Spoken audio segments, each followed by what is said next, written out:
모든 물체는 회전을 할 때 안정성을 갖습니다. 2차 세계대전이 있었던 1943년도에 물수제비를 이용한 폭탄을 만들죠. 점심은 수제비를 먹는 걸로 하겠습니다.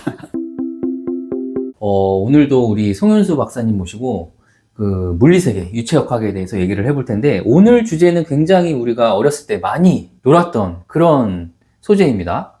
물수제비. 네. 강가에 가서 물수제비 한 번 안 떠본 사람 없을 텐데, 이거조차도 우리가 과학적으로 접근할 수 있다는 말씀이시죠? 네. 물수제비를 요즘 학생들은 잘 안 하고 모르더라고요. 아, 그런가요? 저희 연배에서는 이제 다 아는데. 노땅 탈로 났네요.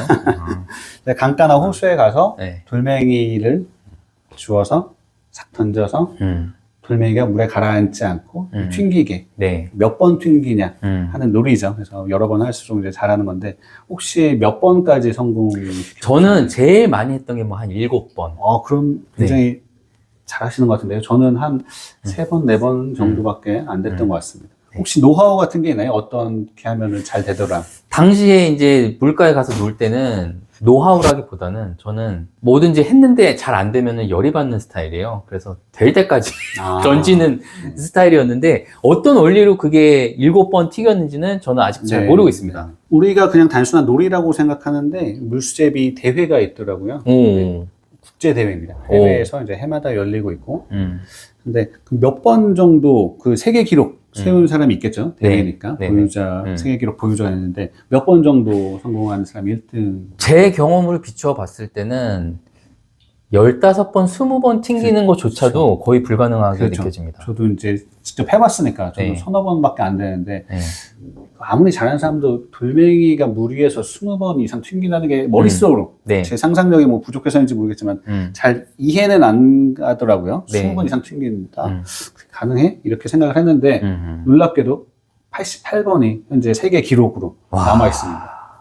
2013년도에 이제 커트라는 분이 대회에서 기록을 세웠고요.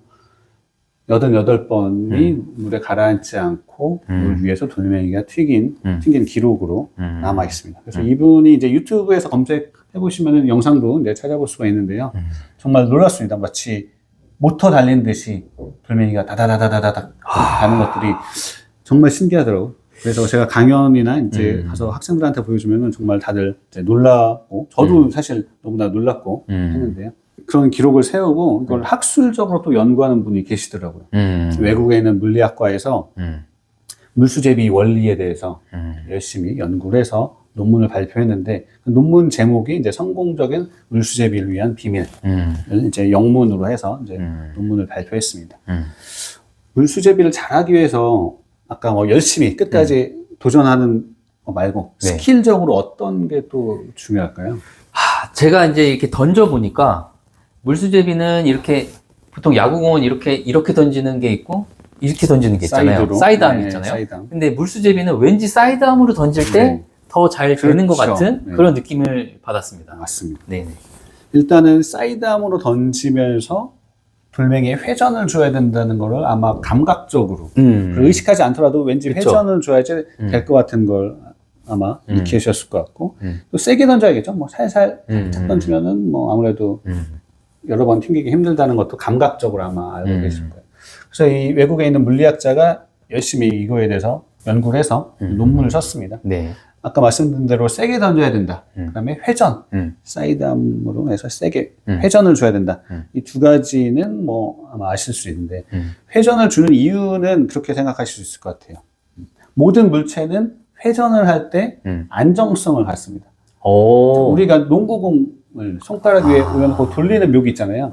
돌리지 않고 그냥 가만히 중심을 잡으라고 하면은 절대 중심을 잡을 수가 없죠. 방석이나 뭐 공책 같은 것도, 책도 손가락 위에 할 때 회전을 주어야지 안정적.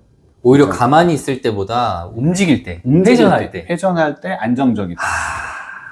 그러면은 그 야구 선수들이나 농구 선수들이나 다 이렇게 공을 던질 때 이게 다 스핀이 들어가잖아요. 그렇죠. 발로 찰 때도, 축구공도. 그런 것도 오히려 어느 정도 회전을 할 때가 더 안정적이다. 야구공도 마찬가지고요. 그래서 그러면 반대로 축구 선수들이 무회전 킥 찰 때 골키퍼가 그걸 잡기 어려운 이유는 공이 불규칙적으로 불안정하기 때문에, 예측이 안 되기 때문에.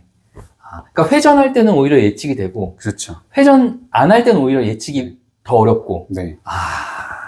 비슷하게 우리가 자전거를 탈 때도 천천히, 네. 아주 천천히 타면 넘어지고. 중심 잡기가 맞네. 어느 정도 속도가 나와야지 중심 잡기가 쉽죠. 아. 물수제비도 돌멩이가 회전을 할 때 오히려 안정적이에요. 회전하지 않고 던지면은 물에 부딪히는 순간 기우뚱 해서 몇 번 못 가서 균형을 잃어버리니까 바로 박히겠죠. 네. 그래서 회전이 그만큼 중요하고, 그 다음에 세 번째로 중요한 게 있는데요. 바로 이제 물에 들어가는 입사 각도입니다. 우리가 뭐 그렇게 던지는 사람 없겠지만 극단적으로 90도 수직으로 던진다면 그게 바로 물속으로 들어갈 때. 그렇죠. 수평에 가깝게 던지면은 반발하는 힘이 너무 약하겠죠. 그래서 0도에서 90도 사이의 최적의 각도가 분명히 존재할 겁니다. 그거를 경험적으로 뭐 할 수도 있겠지만 이 물리학자는 수학 공식을 열심히 풀어서 각도가 나왔는데 그게 이제 20도라고 합니다. 박사님이 20도 각도를 네. 지켜서 던지신다면은 더 여러 번 성공시킬 수도 있으실 것 같아요. 그러니까 누가 던지더라도 이 물수제비가 많이 튀는 거는 우연이 아니라 누가 던지더라도 일단 첫 번째 던지는 강도가 세야 된다. 네. 그 다음에 두 번째 던지는 물체를 수평으로 회전시켜야 된다. 회전을 시켜야 돼요. 네. 세 번째 돌멩이가 물에 닿는 각도가 20도일 네. 때 가장 많이 튈 확률이 네, 높다. 네. 와, 그러니까 이 물수제비를 뜨는 것조차 우연이 아니네요. 과학이죠. 과학이네요. 네. 이것조차 과학이고, 지금부터는 그러면 이 물수제비의 과학이 실제 우리 삶에서 네. 어떻게 쓰여졌는지 사례가 하나 있죠? 그거를 좀 설명을 해주세요. 2차 세계대전이 있었던 1943년도에 영국과 독일이 굉장히 치열하게 전투를 했었죠. 네. 독일 같은 경우는 전쟁에 필요한 전기를 수력 발전을 통해서 생산을 했다고 해요. 그럼 영국 입장에서는 어떻게 해야 될까요? 그거를 파괴하는 게. 그렇죠. 댐을 무너뜨리면 되잖아요.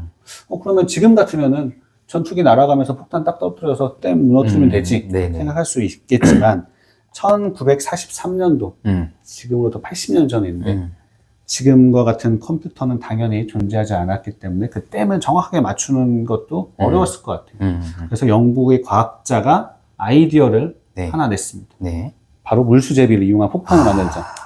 드럼통 정도 되는 네. 요만한 폭탄인데요. 이걸 떨어뜨리는데 그냥 떨어뜨리면 당연히 물에 그대로 들어가겠죠. 물속으로. 그렇죠. 네. 이걸 떨어뜨리면서 강한 회전을 주게 됩니다. 회전을 주니까 물에 가라앉지 않고 한 번, 두 번, 세 번 이렇게 튕기해서 물수제비 해서 댐 벽까지 도달해서 거의 쭉 아래로 가라앉아서 여기서 펑 하고 터지게끔 하는 이제 폭탄을 만들었고 실제로 적용이 돼서 뭐 다들 결과를 아시다시피 영국군이 독일군을 무찌르게 되었죠. 영국이 승리하게 되는 여러 가지 뭐 요소가 있었겠지만 그 중에 하나로 굉장히 중요한 역할을 했다고 보여지는 게 이게 물수제비 폭탄이라고 볼 수가 있을 것 같습니다. 네, 알겠습니다. 오늘 우리가 이렇게 물수제비조차 과학적인 원리가 있고 그게 실제로 폭탄에까지 적용될 수 있다는 것을 배워봤는데요. 자, 그러면 오늘 우리 물수제비 얘기했으니까 점심은 수제비를 먹는 걸로 하겠습니다. 오늘도 좋은 얘기 감사하고 다음에 또 더 재밌는 과학 얘기로 돌아와 주시기 바라겠습니다. 알겠습니다. 네, 감사합니다.